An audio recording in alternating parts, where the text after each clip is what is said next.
Paul Jones Drug offers a free service that makes taking your daily medications safe and easy. It's called convenience packaging, meaning they can combine all your daily medications and put them in sealed, separate daily packages. This process replaces you from having to fill your daily medication dispenser. And as always, Paul Jones Drug prepares individual blister packaging for long-term care patients. With their drive-through window, curbside service, and free local delivery, it's just more reasons you should choose Paul Jones Drug, 809 North Main Street, Milk City. I'm Rodney Skinner with Paul Jones Drug, and I promise we provide care you can trust. If you build it, he will. It's the Skinny on Sports Podcast with Aaron Cowk. I throw balls far. You want good words? Data language. Talk real sports with a real man. Come after me! I'm a man! I'm 40! And now, here's the be-all, end-all, know-it-all of high school, college, and pro sports. Aaron Skinny Cowk with the Skinny on Sports. We're talking about practice, man. I'm the MVP. Good Paul Jones Tuesday to you, Western Oklahoma. Welcome to the Skinny on Sports right here on 98.1 FM. The Sports Animal. It is a Paul Jones Drug Tuesday. We'll be telling you all about Rodney and the gang throughout the entire show. Coming up, some guys just never learn. What an interesting thing that came out last night in college football. Is Lincoln Riley just trying to get beat 63-60 now every game? Interesting hire. Talk about that. NBA playoffs, the play-in games start tonight. Thunder tomorrow night. So we can talk about, the series that we know are happening. Which one are we looking forward to the most in round one? What's a series you want to see later on down the line, maybe? Eastern or Western Conference Finals, the NBA Finals, whatever it might be. And then who makes those conference finals? We'll give our predictions. The finals, who's going to be your NBA champion. We'll talk NBA a bunch here in the middle of the show. We'll put a bow on the Masters. The PGA coming up in a month at Oak Hill. What are you going to be watching for? Like, who are you going to be kind of keeping your eye on between now and then? Scotty Scheffler and Jon Rahm really separated themselves from everybody. And then Jordan Spieth I thought was interesting after his fourth round, talking about the fatigue, the mental fatigue that he had kind of coming out of the Masters. Is that just another way to say the LIV guys have it right? After the way they performed, more enticing? I don't know. And also some spring sports stuff from yesterday. We've got assignments for slow pitch. We've got assignments for Class A and B district baseball that we can talk about. District races heating up down the stretch here in 4A.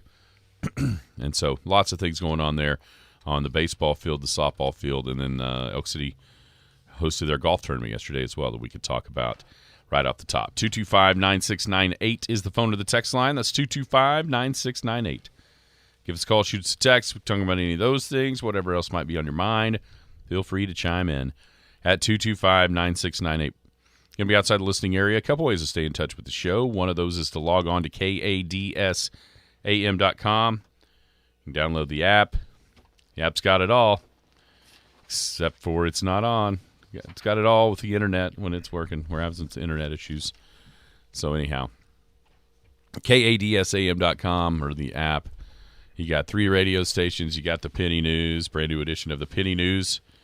Hit the website last night at midnight at thepennynews.com. Or it will tonight, I mean.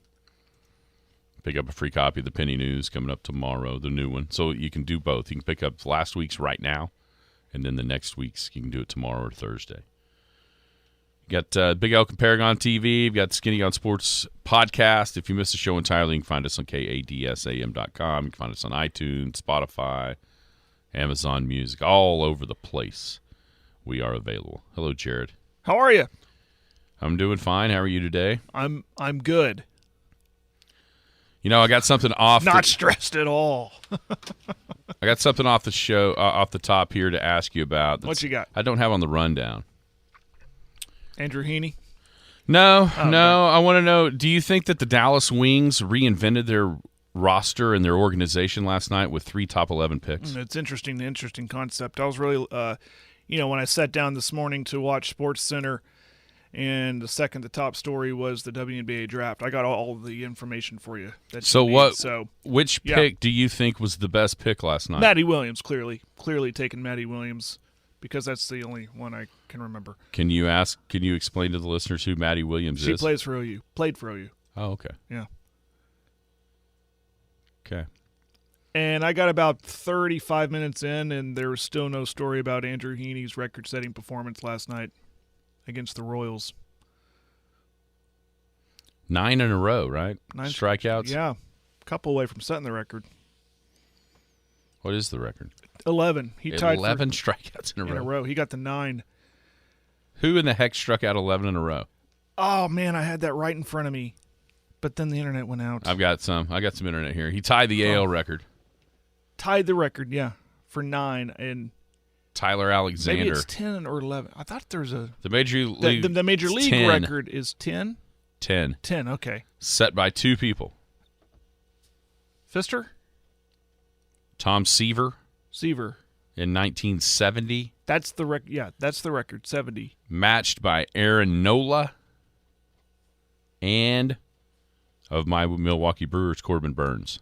Very good. Yeah, that was pretty cool. I mean, an Oklahoma kid doing that, that was pretty cool. I was listening to it while I was doing the dishes. But that was pretty cool. And then, I mean, that's a good 1-2 punch. If he can be like that, I mean, very rarely are you going to pitch better than Jacob deGrom. But now, based on the rotation, Jacob deGrom plays tonight. Are you trying to deflect WNBA draft talk? Very much so.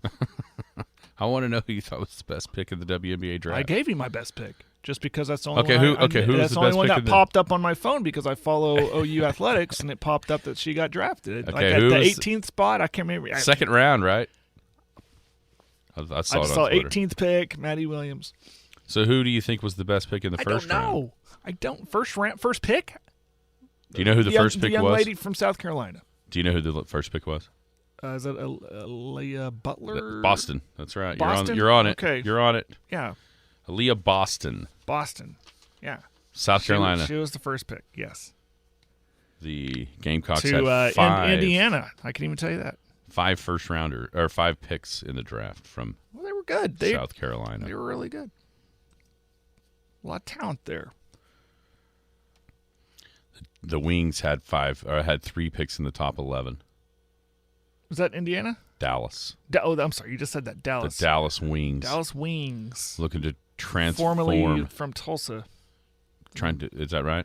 Yeah, they were in Tulsa for like maybe 4 years and then moved down to Dallas. Changed names. They were Tulsa something. Maybe the 66ers or something like that. I can't remember. Yeah, that makes 2 of us.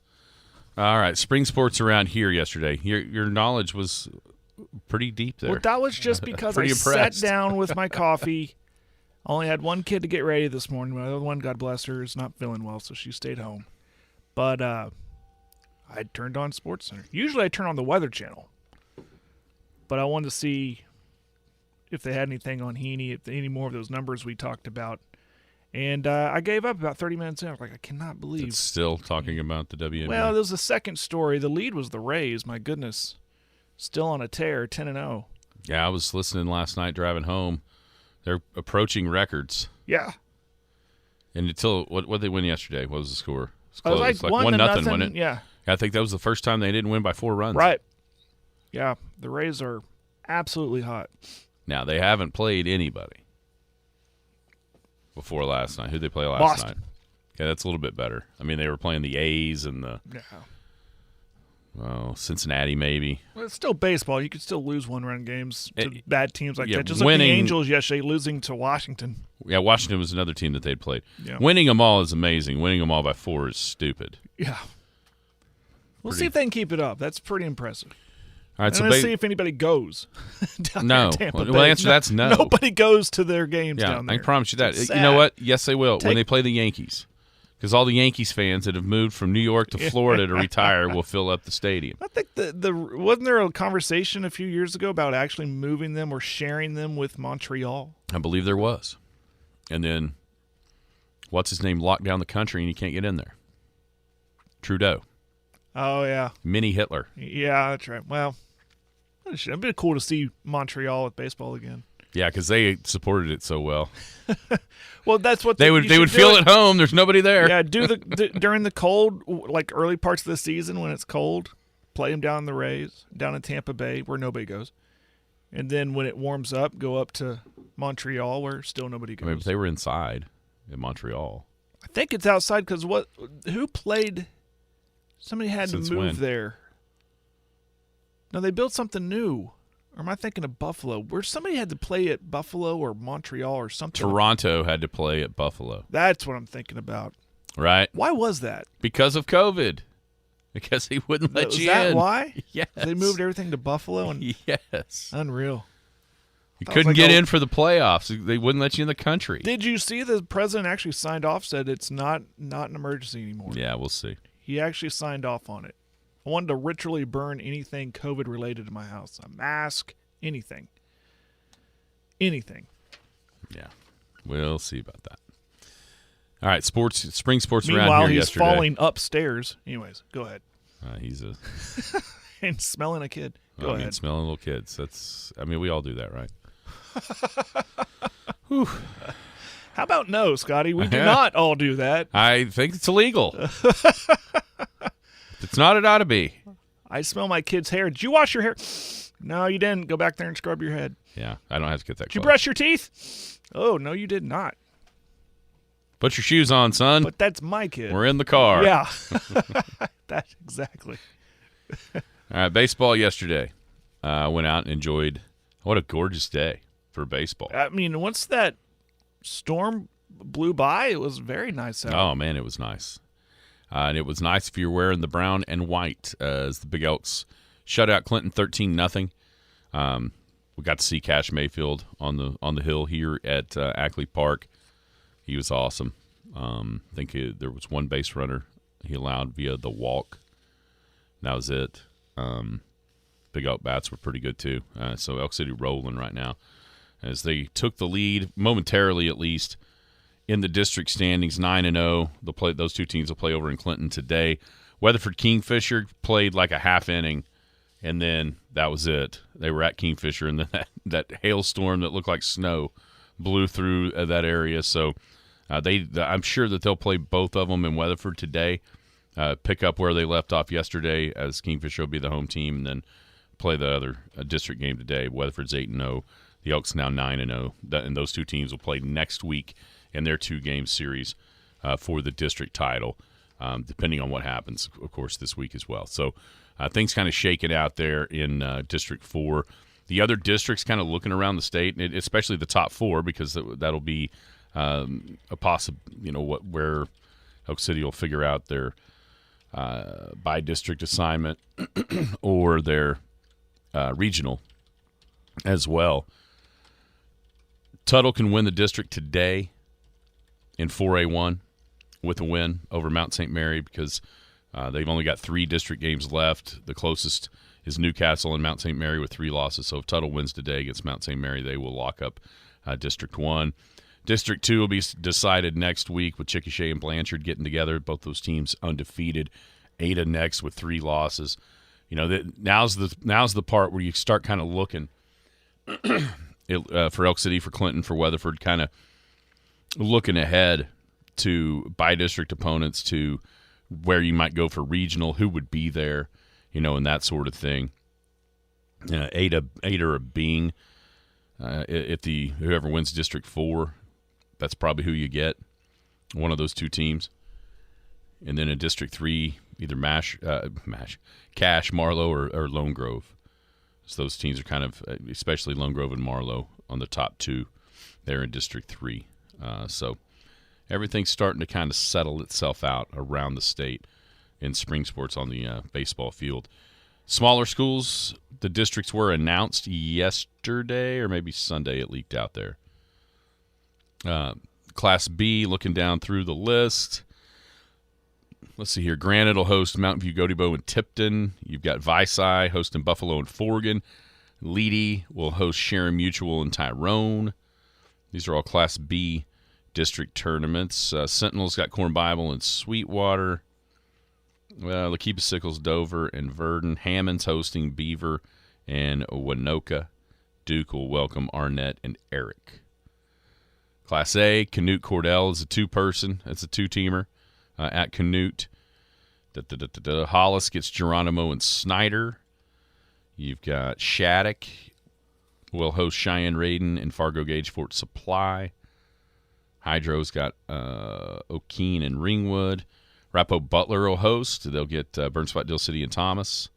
Navajo will host Blair and Olustee, El Dorado, also Carnegie there. Let's see, anybody else from kind of around the area? Moreland's got Cherokee and Sealing at their place. So those are kind of those will be the district tournaments. Well, it's next week, right? Or is it this week? I'm looking on my phone. It's next week. I need a bigger phone. Or it's glasses. Next week. Next week? It's next week. Gotcha.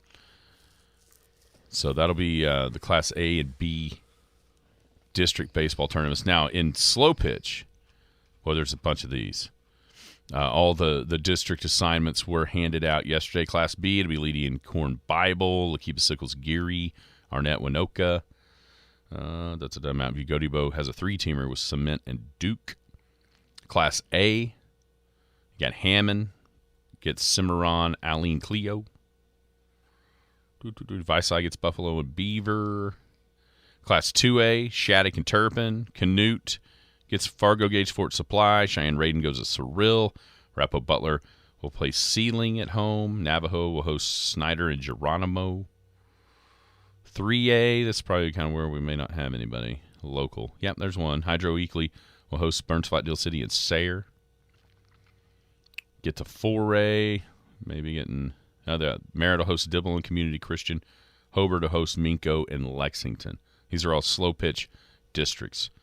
And you're thinking, wait a minute, did I just hear Aaron say 4A and Merritt in the same sentence? Well, yeah, you did, because not a whole bunch of people play slow pitch, and so the classifications are a lot different there for the slow pitch playoffs. So that's pretty well everybody from around the area that will have those district assignments. Also, we hosted the golf tournament out here at Elk City Golf and Country Club yesterday. Disappointment, I would imagine, for the Big Elks, as they were unable to defend their home course. Woodward beat them by 303 to 306. Nathan and Mason, Nathan Womack, Mason Schmidt both broke 80 with a pair of 73s, but I know those guys are disappointed with those scores. And then everybody else, so two 80s and an 81 from Keaton Twyman. Tristan Dunn both had 80, 81 from Braden Duncan. So Woodward wins. The Elks get second. Small school division, the Sayre Eagles were winners. And here's what's crazy, Jared. Sayre only had 4 guys, so they had to count all the scores. Okay. And they still won.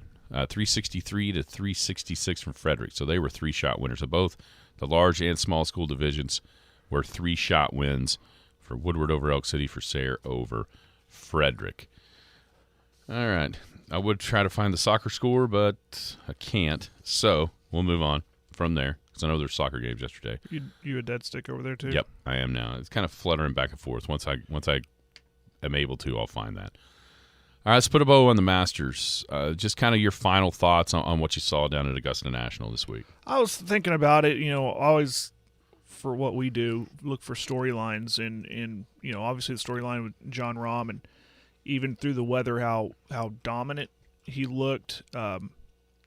It's funny, he played his that opening round, that opening hole in dang near perfect weather, but muscled through the rain and the muck and still got the win. That was cool. But it's kind of like a story of age. Like, you had your, starting with the old, I hate to describe them like that, the elders, the veterans. Freddie Couples making the cut. That was cool. We got the story about Tiger and those struggles. And, again, it comes with age and wear and tear on his body. And, of course, Phil finishing top 2 in what he does. And then the youth, we got the young guys, Hovland, will he ever, figure it out and put it together? You got the Bennett kid, the amateur that was awesome for amateur status. So you got your old and your new. And what does that mean moving forward? That's just what the great thing about the Masters is. It's kind of what I was asking about yesterday. Is like what person are we going to single in on? Like, okay, that guy had a good Masters. What can he do moving forward through the tour? Or, the ramifications, and you touched on it, of live golf. You had Phil up there finishing high and a couple others too. What does that mean for the future, maybe collaboration between the PGA and live and all that stuff? So I just always look at those storylines and just some of the stuff I took away from it. How about you? Yeah, the live is interesting because I think as the further it gets away from the beginning of it, I do think I think the Masters has a huge part of this, just simply because it's the first time since this all went down that all these guys are in the same place. And when you finally see them all back together, I think a lot of people on both sides of this, of course, the live has always been on this side because they're trying to figure out how to not be exiled from the PGA Tour, right? But I think maybe some of the PGA Tour guys, even once you get back into that field with everybody, I think some of them even had a realization of, you know what, we kind of miss these guys. We miss the competition. We missed, we missed the camaraderie. And I think there's going to end up being one stumbling block and one huge villain in all of this. You know who that is? Who's that? Greg Norman. Yeah, yes. Because I think after this week and after after the emotions of it have simmered down, the PGA Tour guys have gotten kind of what they wanted with the purses and the increased money and all that kind of stuff. I think they start to realize, well, we're a lot like them. This is all about doing it for more money. So why can't we figure out a way to kind of have a kumbaya moment and be more together? But I don't think Greg Norman sees it like that. And as long as he is as associated with live golf as he is right now, I think the animosity continues, at least to some degree. And there's not going to be a healing. There's not going to be a coming together of those two entities, because I don't think he wants it to happen. I think he looks at himself as some sort of maverick of golf to flip it on its head and challenge the PGA Tour. Whereas I think the guys that went with him looked at it as a way to cash in, yet also I think they're what has transpired on the PGA Tour since is what they wanted all along. So for the live outside of Greg Norman, it seems like huge wins for them, right? I mean, they showed that they don't have to go through the weekly grind of the tour in order to compete in majors with 3 out of the top 5, Phil Brooks and Patrick Reed. So their success, I think 12 out of the 18 live guys that were in the Masters made the cut. And so there's not this huge gap in being competitively sharp that a lot of people thought. And, of course, if you want to make the, well, Brooks Koepka only plays 54 holes joke, that's fine. But how do you explain Phil? How do you explain Patrick Reed? You can't. So basically that means that's a non-factor. The 54, if they had all fell down the board in round 4, okay, you have a point. Yeah, that was my wonder was, they don't play 4 rounds. They only play the 3 rounds at the live. Does that help them with stamina or hurt them because they're not used to playing? They've got out of rhythm of playing those 4 rounds. Yeah, see, I think, and I was the same way, guilty of it as well. But it turns out that was completely overblown, right? It was just like getting out. It was just like riding a bike for these guys. They played 4 rounds their entire life. Yeah. And I think if you were kind of against live, you wanted that, like you made that a bigger deal in your mind because you wanted it to be true. Whereas in reality, it's just another round of golf for a lot of them. You know what I mean? It's not. And when you hear what Jordan Spieth had to say, it really starts to make you wonder, because Spieth talked about how he was physically and emotionally drained from all the golf that he played leading up to the Masters. Now, he's a little bit of a different case in that he's been working hard to try to regain what he had from a swing perspective, putting, so his preparation going into Augusta may have been a little bit more than some of the other guys. But it's interesting that he's used those terms of being fatigued and being drained.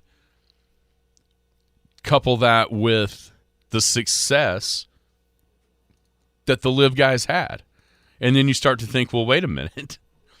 Do they have it right?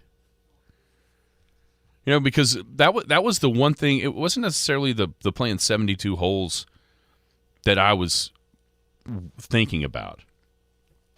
It was just the fact that they played 3 tournaments this calendar year. How can you be competitively sharp heading in? Yeah. But that didn't bother them. 12 of 18 making the cut, in the top 3 in the top 5. It seems so. You start to wonder with the way that the PGA Tour has reworked the schedule, having one of those huge events this week, and we've already seen Rory back out. I mean, who put that on the schedule? It's almost like LIV and Norman had a plan, and he had worked this plan out for years before it actually came to fruition, whereas the PGA Tour is kind of ready, fire, aim in this deal. And you start to kind of wonder how it all coexists. But I do think if Norman, and he may not do it, but if there's a way to kind of get him out of the limelight and get him away from the spotlight, I think we might have more cohesion between those two tours than we really thought we had. And maybe even players thought they had until they finally got back on the same on the same piece of earth together, competing, probably talking off, you know what I'm saying? Mm-hmm. Getting together and talking about what's going on and realizing, you know what? We're a lot more in the same boat than we thought. Do you think with how high some of these guys finish from the LIV that we've mentioned, it gets others to consider, maybe I should go over there? That's interesting. I don't know.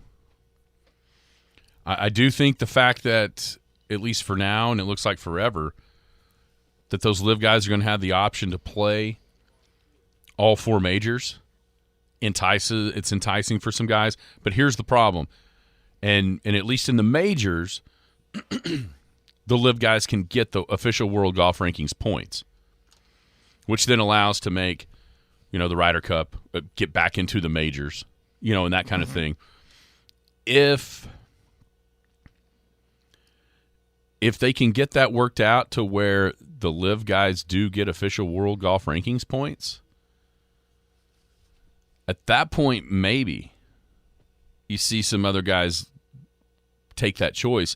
But I think if that does happen, and if Norman gets away, I don't necessarily think at that point you have to make that choice. You can just everyone can just kind of play where they're at. Does that make sense? Mm-hmm. And maybe LIV doesn't let them, which would be a heck of a change, right? No, you can't come here.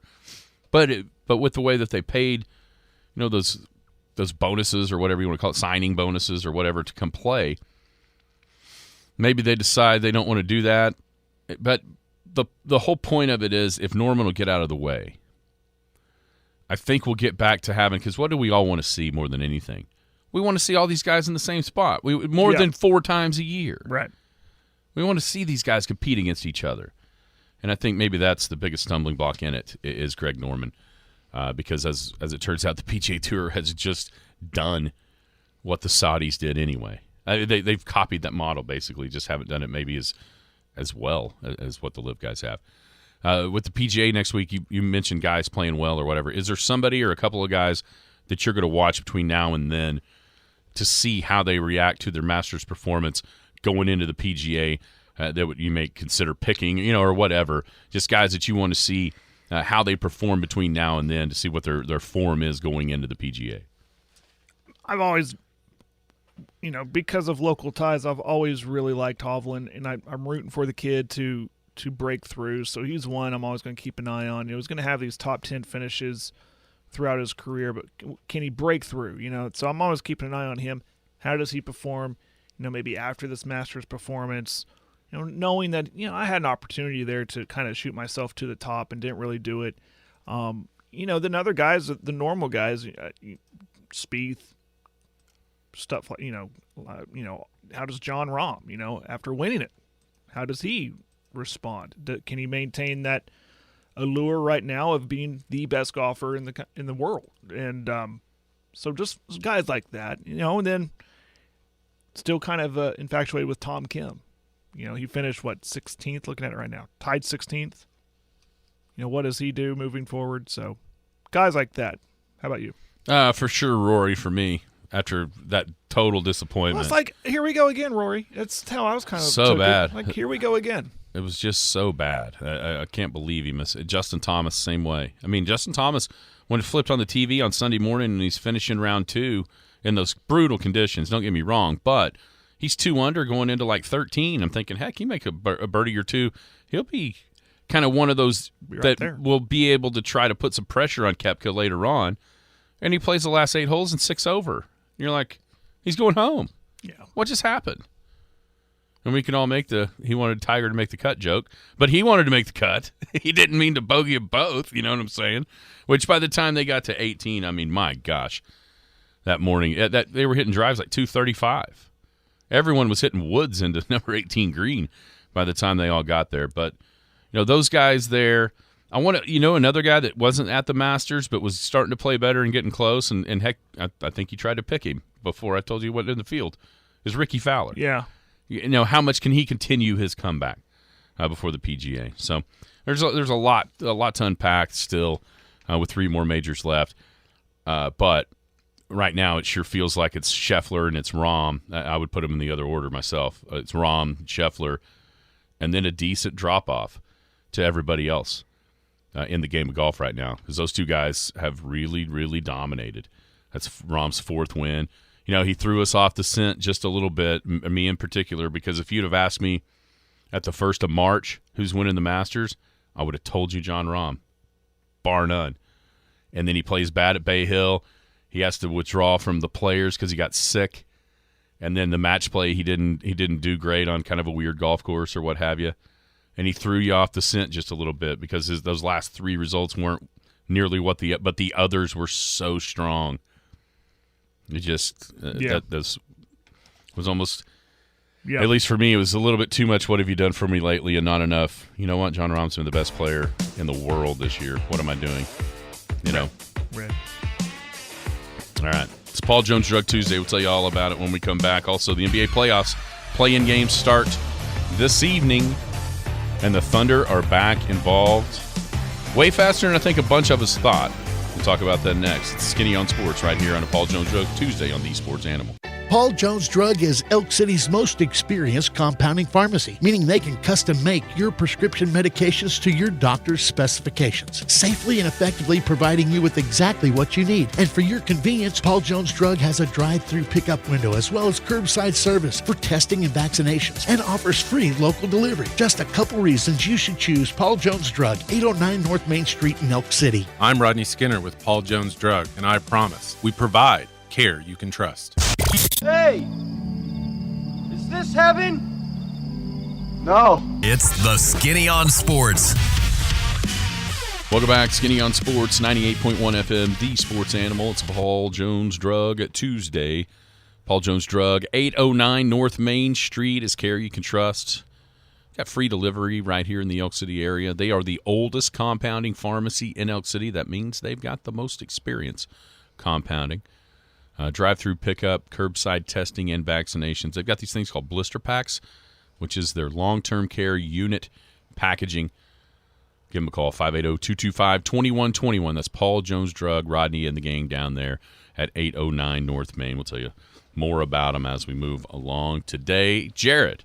Yes. If I would have told you coming out of the bubble season with the moves the Oklahoma City Thunder had made, namely getting rid of anybody that was any good outside of Shai Gilgeous-Alexander, or at least we thought.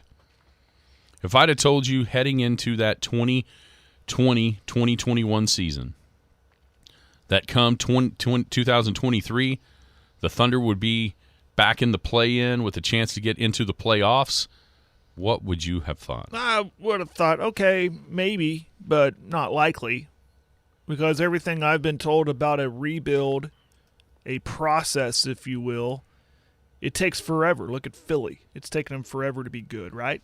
They've gone through top picks after top picks. And so I'm like, nah. I had it in my mind that this is going to be a long, drawn-out process. Especially considering you didn't necessarily get the biggest prize in either draft. Right. With your lottery luck. Mm-hmm. Now, if somehow you got LeBron James in there in those 2 years, yeah, that speeds up the timetable. But Oklahoma City didn't, and the one time they did get lottery luck, we haven't seen him play yet. So we don't even know if it's luck. Yeah, we don't know if the luck's going to pay off. Might have been bad luck. Might have been terrible drafting. Right. It's astonishing that this has happened the way it's happened. And for me, I mean, it all revolves around Shea and the improvement that he's made, the player that he's become. He's just so much better now than I think either of us would have ever thought back then. I think we all knew there was a potential for him to be really good. And that was obvious by keeping him on the team, getting him in the Paul George trade. I think that was the biggest get outside of the picks, obviously. Well, isn't that the weird thing looking back, though? Like, he was just kind of a throw-in. I mean, the Thunder wanted him and needed a player back. I think Sam wanted him. I think Sam saw no one thought he was the biggest prize of what they got. Like, have a franchise build around him guy. I don't think we knew that. Pressey didn't either. But I was like, well, that's a nice – yeah, I was with you. That's a nice get. Yeah, maybe if we're giving up Paul George, then give me some future here. And obviously the draft picks and then him. I thought, okay, now this will kind of hold the ship together. But, yeah, he's come along nicely, very nicely. So has, then the draft has helped between now and then with Giddey, obviously the Williams. And there's been other nice throwing stuff in there from, like, off the bench. So it's ahead of schedule, sure. I think anyone in the front office will tell you, no, this was all planned out. But no, it's ahead of schedule. It's nice. But back to your original question, I would have been like, well, there's always a chance for it to be a bounce back pretty quicker than normal. But I've always been conditioned to thinking, no, rebuilds take time, like 3 to 5 years before you get to like where they are now. Right. But I think the big difference is, we've said this too, is the difference between, say, Philadelphia's rebuild and Oklahoma City's rebuild. Philadelphia can sustain a longer rebuild because of their large market status. They're always going to be the 76ers. They've been there since the dawn of NBA time. Small market, that was the big worry for me going into a rebuild was, and I applaud the fans for coming back. My fear was if they do the Philadelphia way, would the fans lose interest? There'll be some kids who are 5-6 years old who go, I never remember this team winning, and I don't care about them. But the fans have come. So I think it was crucial to have a quick turnaround off from a rebuild because of fan interest and engagement. And it's back. It's there, and it definitely helps. And this is why it's such a bonus to get into the postseason, win or lose, because now, like, all right, playoff basketball or postseason basketball, we're back in it. That's going to rejuvenate the fan base going into the offseason because everyone's like, all right, we were way ahead of schedule. Imagine what next season's going to be like. Let's see what we get in the draft. Let's see what Chet looks like. So it's very crucial to have a quick rebuild. Yeah, I think all that's icing on the cake because in a market like this, even if the record isn't great, which it hasn't been the last 2 years, obviously leading into this year, the one thing that you could always see was some hope. Because, okay, Shea is better than we thought. Oh, who the heck are we drafting? Hey, this Giddey is pretty good too. And then you don't get to see Chet, which is a bummer this year. But, quite honestly, Jalen Williams stepped right into that role of Chet as far as, man, how good can this guy be? So we really kind of got that, except for not with the guy we thought we would get it from, which just leads to more optimism because you think, God, if this guy is this good as the 12th pick, how good is the second pick going to be? And it just so happens that it feels like he could serve a purpose that is desperately needed on this current team, and that is protect the rim to some extent.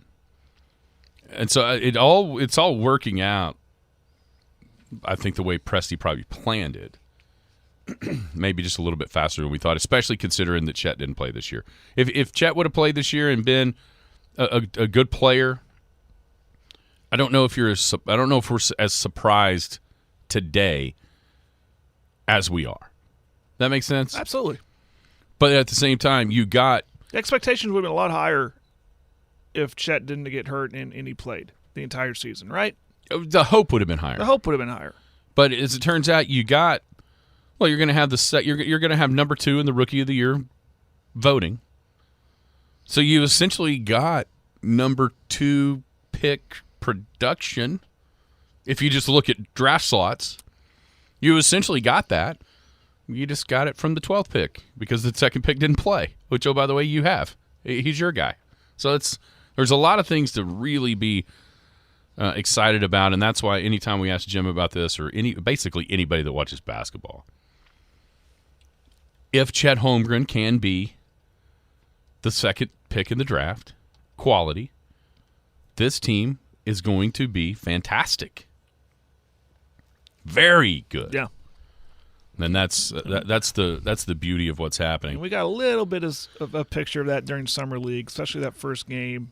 Right. We saw a little bit of, okay, this kid might be the real deal, but then the injury and then the lower expectations. And now, like you said, this is all bonus. This is all bonus basketball. This is awesome.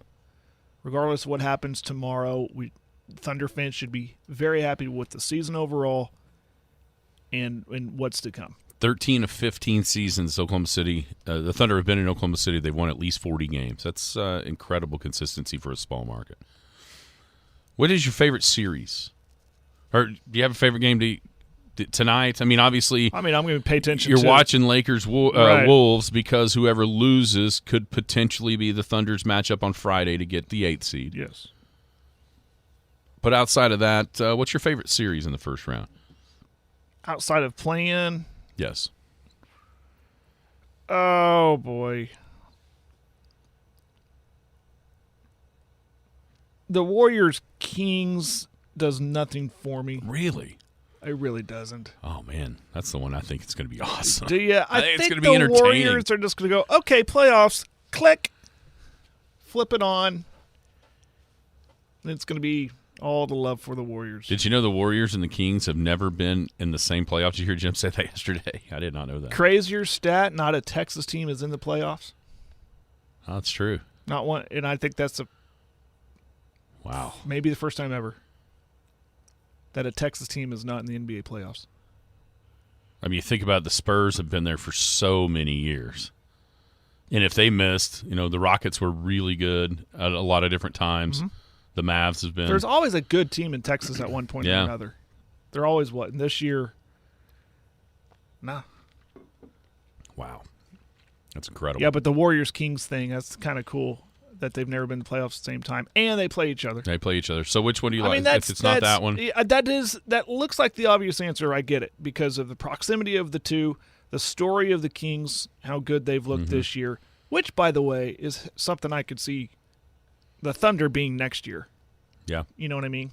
But I think the Warriors they've been, okay, we'll get in the playoffs, we'll get this spot, and we're going to really turn on the tile defense when we get into the playoffs.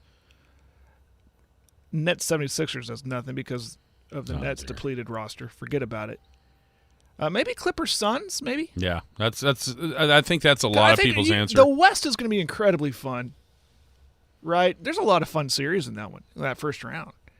Yeah. And, If you could. potential fun series, too. That's what I was thinking. What if it's L.A. and the Nuggets? Or Is that- LA Grizzlies. If LA wins tonight, they'll play the Grizz. That's how it works. Okay. Yes. But if they lose and then they beat the Thunder, they'd play the Nuggets? That's right. Yeah. Yeah. Whoever wins that second. Or I'm sorry. Whoever the wins on Thunder Friday. or- Yeah. Yeah. The winner on Friday will play the Nuggets. The winner tonight. Could you tell who I'm picking for tomorrow's game? The winner tonight will play the Grizzlies. Yeah, Clippers Suns looks good for sure. What's a series, maybe not in this first round, but later on down the line, either conference, that you hope that we get to see? I'm going to have to look at a bracket. I'm struggling because I'm on my phone. If the Clippers or Suns win, who would they get? Nuggets. Because they're the 4-5. Yeah.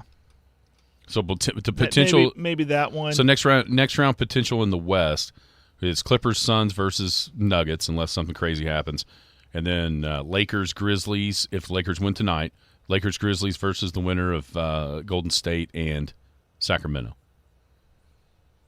That could be fun too. But I think the Nuggets are kind of like Hovland. They're good, but when are they going to break through? Yeah.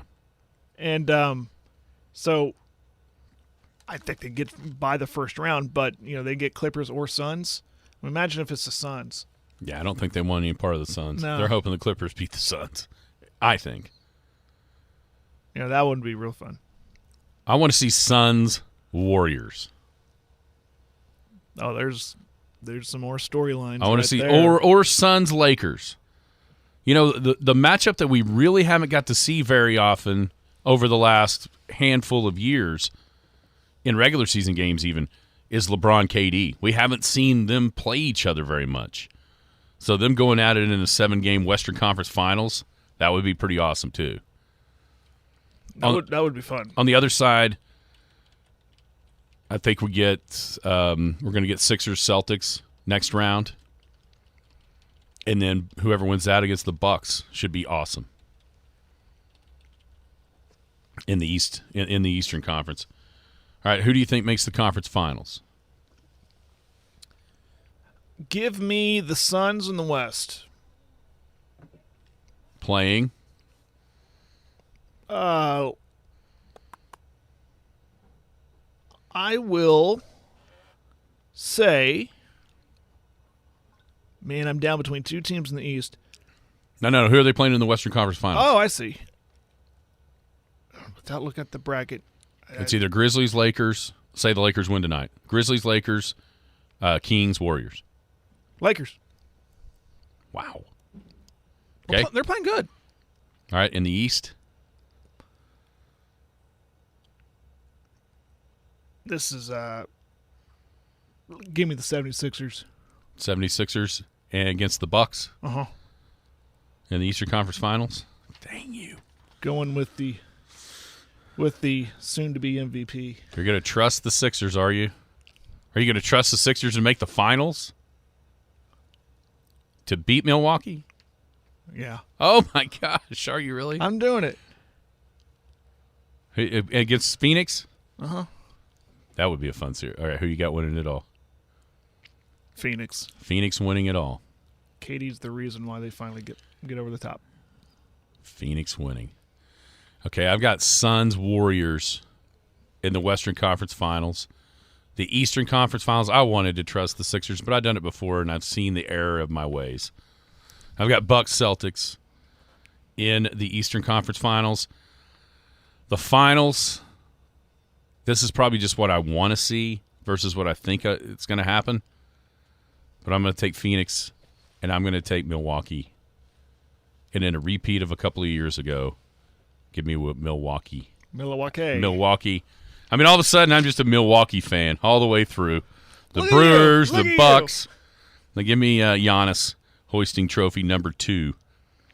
Denying KD of more of a legacy-building win. They're going to make you an honorary Milwaukeean. Keep picking them. I like the Bucks. I really do. They're the forgotten one, right? They are. They're always the forgotten one. Middleton's knee worries me a little bit. Hopefully he's okay. All right, that's the NBA playoff kind of preview. We'll talk a lot more about it tomorrow, just specifically the matchup of Thunder.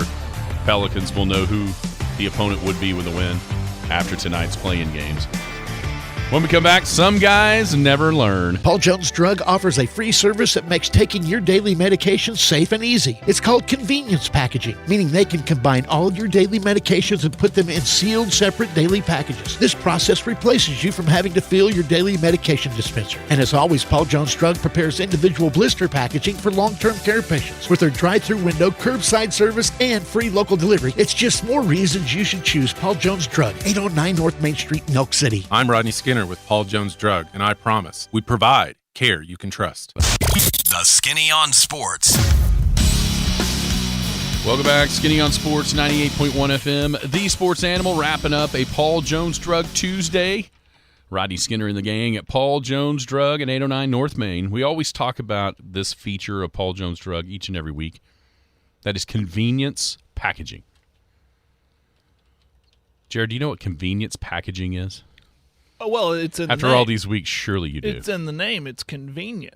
It takes all the pills that you take on a certain day and puts it in a package, and they label it what day you should be taking these pills, right? And just open the package, take your pills. No more mixing up pills or worrying if you've got, did I take the right pills? You don't have to worry about it anymore. Yeah. Pill caddy, gone. Forget it. Don't need to worry about it. They do it Gonzo. for you.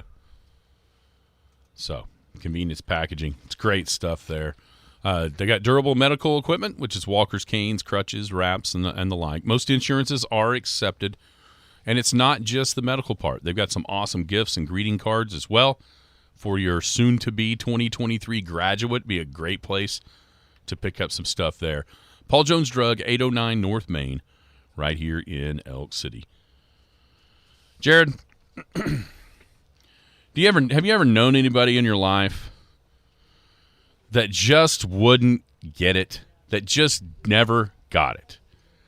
And you saw the same mistake made over and over and over, and you even tried to maybe even help this person, like, what are you doing? You keep doing the same things over and over and over, and Sure. and yeah. it's not working. Yeah. You got the same results. Right.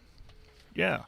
I think there's a guy in college football that is going down this path, and it's one that will make a bunch of people happy in this state. His name is Lincoln Riley. Oh, Muleshoe, what do you do now? Did you see what he did last night? Yeah, Who I was did. joining the coaching staff I at did. USC? None other than, drum roll please, I know you're thinking, God, he finally hired a defensive coordinator worth a grain of salt? Did he finally decide to fix his defense? No, he hired Cliff Kingsbury to be an offensive an analyst and work with the quarterbacks. Wah, wah, wah. I guess his idea is to lose 63-60 instead of 56-54 or whatever his losses were. You realize that defense, that vaunted USC defense, I saw a Utah either fan site or it wasn't an official athletic site, but I tweet out, what a smart move by Lincoln, fixing the problem in those games against us and Tulane. Oh, wait, no. There was 18 missed tackles in the game in Salt Lake, 23 missed tackles by that USC defense in Las Vegas in the Pac-12 title game, and they only gave up a measly 29.2 yards per attempt to Tulane through the air. But fixing the quarterback room is his way to conquer all these defensive problems. I don't think there was anything wrong with their quarterback. It was only the Heisman. I mean, what's he going to just took teach down him? The Heisman, yeah. They got possibly a future Heisman coming in with Nelson, and he's going to keep those coming in like he did at OU. Is he helping a fellow Red Raider out? I mean, you'd like to think that Cliff probably could have done whatever he wanted to, but here's my question. Did Cliff keep his apartment when he was 1 month in Yeah, LA? back in 2018. Yeah, I mean, what? I think it's a camaraderie. Hey, you're a fellow Red Raider. I'll help you out. We'll give you a job, get you back on your feet. He's looking at the model, seriously though, like a Nick Saban kind of thing. Like, okay, I'm going to bring this guy in. This is a career recovery gig, hoping that he'll be there for a couple years, and then he'll land on his feet with another job. But it seems very head scratching. Like, what are you doing, man? Did you even address the defensive issues? Last I checked, Mr. Grinch is still ruining Christmas in L.A. Maybe Cliff Kingsbury will be the key that unlocks the issue of Rush 3, Drop 8. The Lincoln Riley kryptonite defense created in Ames, Iowa, that has baffled him ever since Baker Mayfield was the quarterback. Yeah, maybe he'll unlock Caleb Williams' potential. Maybe he'll unlock the secret to Rush 3, Drop 8.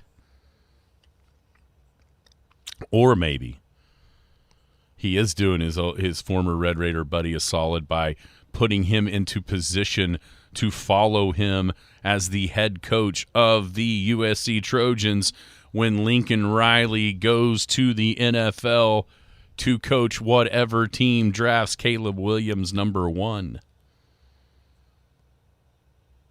I wonder what the dynamics are going to be like between those two.